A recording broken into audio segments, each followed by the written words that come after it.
Find the domain and range of the following function. ठीक है, सबसे पहले डोमेन की बात करते हैं, उसमें सिर्फ आपको अपना ये not equal to zero establish करवाना है। तो x square can not be equal to zero. पहली बात तो देखो कि कभी ज़ीरो के इक्वल वैसे हो सकता है, एक्स हमेशा एक पॉजिटिव नंबर आएगा और वो हमेशा वन से ऐड होगा। एक्स अगर मैं ज़ीरो के इक्वल भी कर दूँ तो भी मेरा डिनोमिनेटर कभी ज़ीरो नहीं होगा। तो यहाँ पे देखो x square can not be equal to -1। Eventually also x can never be equal to -1, क्योंकि कॉम्प्लेक्स नंबर्स की तो बात ही नहीं हो रही है ना अभी, यहाँ पे हम रियल नंबर्स की बात कर रहे हैं। ठीक है, इमेजिनरी नंबर्स की नहीं कर रहे हैं।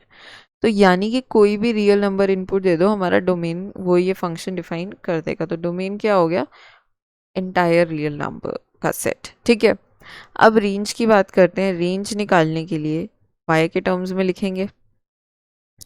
ठीक है, इसको सॉल्व करेंगे तो आएगा y plus x square y plus is equal to x square. ठीक है, ये चीज़ आ गई।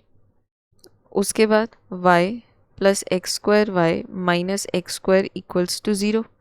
ठीक है, अब यहाँ पे देखो, यहाँ पे एक्स स्क्वायर कॉमन ले लेते हैं, y-1 और y मैं इधर ले जाती हूँ। तो x square is basically equal to, ठीक है, x square is equal to -y/y-1।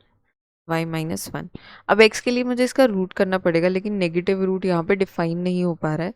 तो मैं क्या कर देती हूँ, मैं इसको -5 रहने देती हूँ, इसको क्या कर देती हूँ 1 -5 कर देती हूँ। तो बाहर माइनस नेगेटिव हो जाएगा और ये कैंसिल कर देंगे एक दूसरे को। तो एक्स स्क्वायर किसके इक्वल आ जाएगा, y डिवाइडेड बाय 1 -5, और x किसके इक्वल हो जाएगा, root of y divided by 1 -5।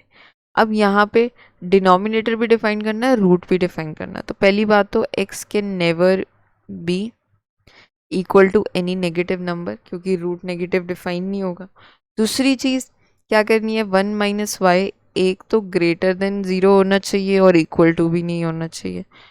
तो 1 should be greater than y। ठीक है, and y can never B negative. तो इसमें अब रेंज कैसे डिफाइन करेंगे कि y जो है 0 से तो बड़ा होना चाहिए, राइट, और 0 के इक्वल हो सकता है y, नहीं 0 के इक्वल भी नहीं हो सकता आपका y। ठीक है, y 0 से बड़ा होना चाहिए, प्लस हाँ 0 के इक्वल हो सकता है y, क्योंकि रूट में 0 डिफाइंड होता है, नेगेटिव नहीं होगा। तो 0 के इक्वल हो सकता है और 1 से छोटा होना चाहिए, 1 के इक्वल नहीं होगा। जैसे ही 1 के इक्वल होगा डिनोमिनेटर 0 हो जाएगा, डिनोमिनेटर 0 होना इज नो पॉसिबिलिटी। तो रेंज क्या हो गई आपकी इस केस में, 0 से लेके 1 तक।